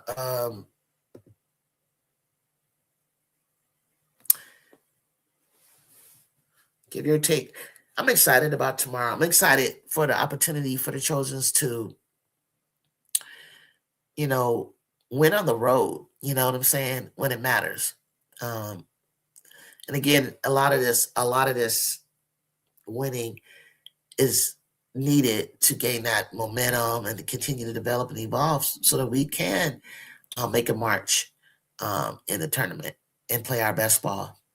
And so I feel like it also, number one for me, it gives, us a better seed in the tournament to keep winning. And that's what I'm hoping for. Oh, you got to take the boys to see their grandma. Okay. Hit me up in the Discord. Let me know what you think we should, do a little talk, maybe before the game. You need to break it down. Like, what are we looking at and what we need to do? Where do I rank Jazzy right now in terms of freshman of the year? If that's what you mean. I think she's up there. I think she has the edge. I know you guys told me you felt Chavez there, but statistically, analytically, I don't see how. I mean, Oklahoma's obviously ranked, but how much does she impact that team? I think Jazzy is solid, but I think I was saying earlier, in all honesty, and I still go with Jazzy. It would be a close race with Aaliyah Crump if she were playing the kind of ball she plays, that she's been playing, and she's been if she hadn't got injured, Aaliyah Crump's name would be in this conversation. But I got that. I feel Jazzy. If Crump was healthy, Crump would be in the conversation. Yeah, that's what I'm saying. Yes, definitely. So I'm not sure. Tell me when you're saying rankings, if you're talking about that, if you got a second, and hope I answered your question. But yeah, I do think Jazzy is freshman of the year. When you look at them and the work that's been put in by all three of them, it was that? Okay, I hope I answered your question. In my humble opinion, is Jazzy. But here's, I'm so wishy-washy on this. That legacy game that Chavez had, that's the kind of thing that makes me put Chavez in that lead, because that's what Juju did. It was like her and Hannah was like, but I said Juju's going to do something that's going to separate her, and so she did that her freshman year with the 51. She did it last year with the 38, 11, 8, 5, 5. Against UCLA, knocking off the number one team in the country, doing it again like it was drinking water. Like that's the kind of thing that you need to see. And Chavez, when she said, she didn't shoot well throughout the game, but when it mattered, she did. And her in that fourth quarter is conversation for a long time. You was fighting to take the words out of my mouth. I was typing it while you were saying it. Oh, you did. Okay. Oh, the Crump thing. Yeah, me and you like it, Leah. Leah tight. Leah's tight. I would have loved to see with Aaliyah, because Jordan came out hot. It's almost like they had prepared for Aaliyah to be taking the shots that Jordan Lee is taking. And then Jordan Lee was probably in practice learning the reps, getting the reps. The ball was coming and coming. And Aaliyah Crump went down, but Jordan, thank God, had understood the pace that they were looking for. And then now Jordan is kind of like, her shot's not falling. But Jordan's always been a defensive like guru anyway. And so Aaliyah back into the lineup. Man, she cold. All right. I'll talk to you later, Mike. I just want to see pure success on both of their faces for Aaliyah, Jazzy. Yeah. Yeah, I like it. I mean, I want to see like this is the future, you know. This is just these girls like after Sarah gone, Juju gone, like these are the girls that are gonna be holding it down, you know, the guards.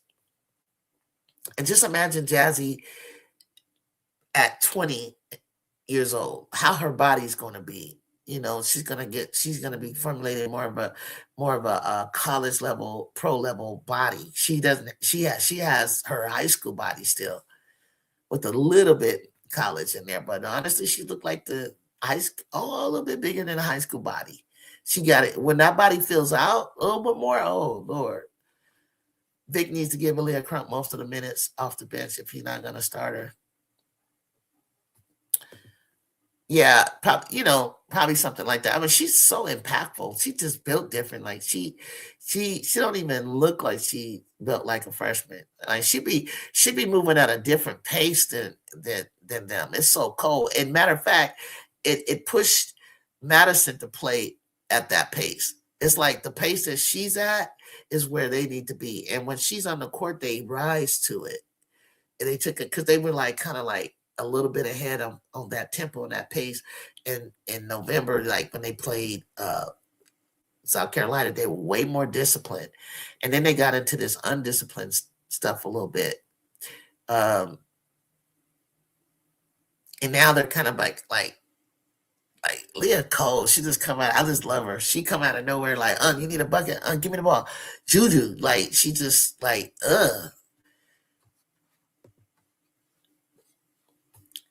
Addie isn't quite ready yet. Unfortunately, some of the fans are screaming she's a bust. Oh, I hate it. Anybody can cheer for a ready-made superstar. With Addie, I'm here for the journey. Yeah, that's right, RC. Dang, that's tough. Man, that's mental, man. That's some mental stuff right there that these kids, we be putting the pressure on them. They act like they betting money or something. Jeez Christ. Oh, wow. Wow. Yeah, I get it. Yeah, I guess you could get a little frustrated, but what are you getting frustrated about? What did you expect? That you was gonna like be number one in the Big Ten? Like, what are you doing? I mean, Jazzy be doing like some stuff sometimes. I be like, girl, stop shooting. And then I've never say that. I usually say like, keep shooting. But we were winning and that shot was not falling, or she averaged more turnovers than Jude the first year. But that was because I think we were trying to, we were trying to not make her, but that's the position. That's how the system lands. The first option really when we had Kara, that should be that. Iowa fans think everyone's the next Caitlin. Oh, okay, maybe they're like McKenna. Maybe they what they're chasing the next. I get it. We're chasing the next Cheryl Miller. I get it. I mean, because that's why poor little Lucy didn't become Jordan until she played up, because it was like Caitlin's like, God damn it, I'm sick of this. This is how this gonna go down. And she come out there like having her best game. Helped her go pro too. So yeah, that's all I want to holler at y'all about. I'm glad y'all stopped through. I'm gonna check out some of these scores and be back up here with y'all for sure tomorrow. Do we have any Unrivaled tonight? I'm so off. I know they played last night. That was cool. That was a good game. Or when is Athletes Unlimited? But whatever the case, anything interesting going on, I'll come back up tonight, try to see if I can get some more of you guys on to holler at me. And I'll see you on the next one. Peace.